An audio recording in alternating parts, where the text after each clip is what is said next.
Welcome to the fourth and final session of Reimagining Family Life with Disability. I'm so glad you're here again.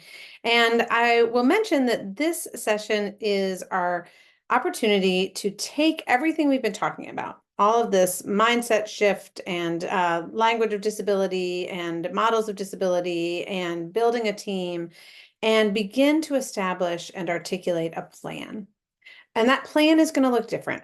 Everyone who is taking this workshop is different. You've got different family needs, you've got different experiences of disability, you've got different age groups, you've got different teams of support.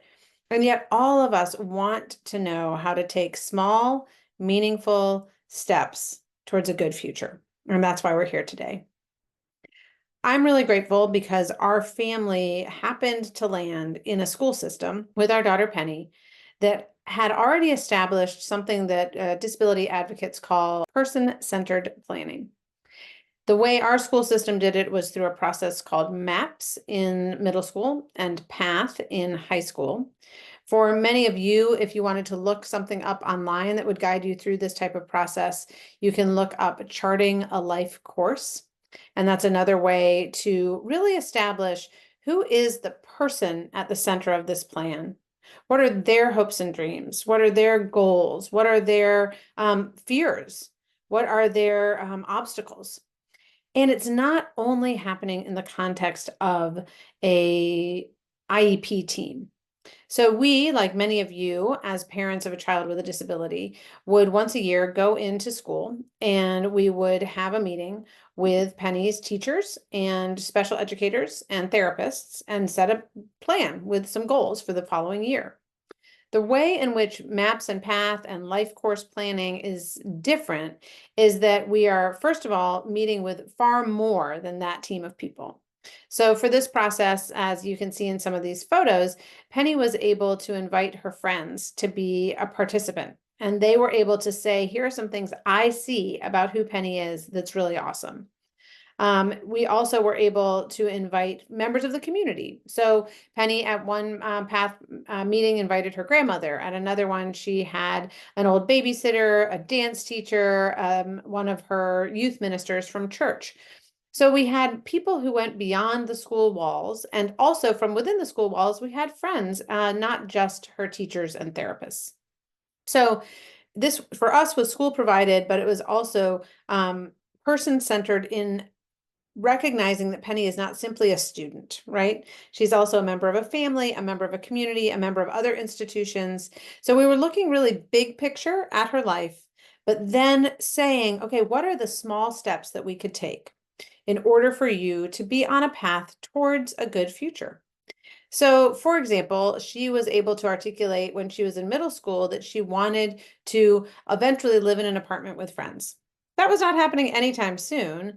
And so the question was, well, what would that look like? If Penny were to live in an apartment with friends when she's in her 20s, what would that mean she would need to understand how to do? One thing that we thought she was able to learn how to do was the laundry. And so part of her plan became learning how to do the laundry. So the goal was not in the next year, she will be ready and able to live in an apartment on her own, but it was she will have learned how to do the laundry, which actually took some work. It took some work on our part to say, oh, the place where the soap goes in is too high for her to reach. We need to get a stool. Oh, her hands are not strong enough to pour or squirt the soap into the dispenser. We're going to have to use those little plastic pods if she's going to be doing the laundry independently. So there were multiple steps we had to go through in order for her to become proficient at doing the laundry, which was, of course, just one step towards this longer term and bigger picture hope that she has of being able someday to live with friends. Again, you are not necessarily at the stage in life where you're thinking about your child doing laundry or yourself doing laundry, depending on who has the disability here. You also may or may not have the same hopes and dreams for yourself, for your child. But the point is that even when we start to zoom out and look at this big picture plan, what we're doing is saying, what's the next small step we can take that does not feel overwhelming, that can involve the support of other people in order to get there? So that's what we're doing today. I will come back to that. I want to just remind us of where we've come in the past 3 sessions. We began at just looking at what is disability. In our culture, what does disability tell us? But then also, um, in reality, what is disability? Our culture often tells us that disability is the problem. What I hope you have heard is that at least some of the time, if not most of the time, the system is the problem.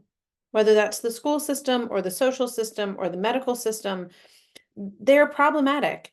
Disability is a natural aspect of the human condition.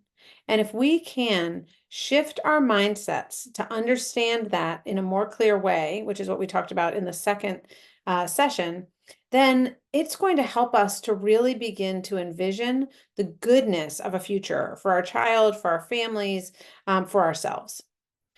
We've also talked about the fact that disability shares in common with humanity these core truths that humans are limited, vulnerable, needy, dependent creatures. It's true of all of us. Again, disability is like a magnifying glass that shows us that more clearly. Humans also are gifted, filled with possibility, inherently valuable, and beloved.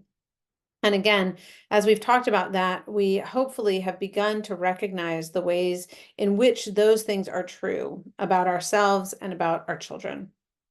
So we have talked about what disability is. We've talked about shifting our mindset. And then last week, we spent an entire session on building a team of support. And the reason we did that is that, first of all, it's often very lonely to be a person with a disability or to be in a family with disability. Second of all, in order to go into this planning process, the hope is that you are not doing that alone. And if in fact you still feel like you are alone, building the team of support is actually your plan. So you could stop right now and simply say, how am I going to build a team of support? Hopefully you won't, and you'll listen to the rest of this, but I want to just emphasize the idea that you are not alone in creating or in articulating or in implementing the plan that we discuss and envision today.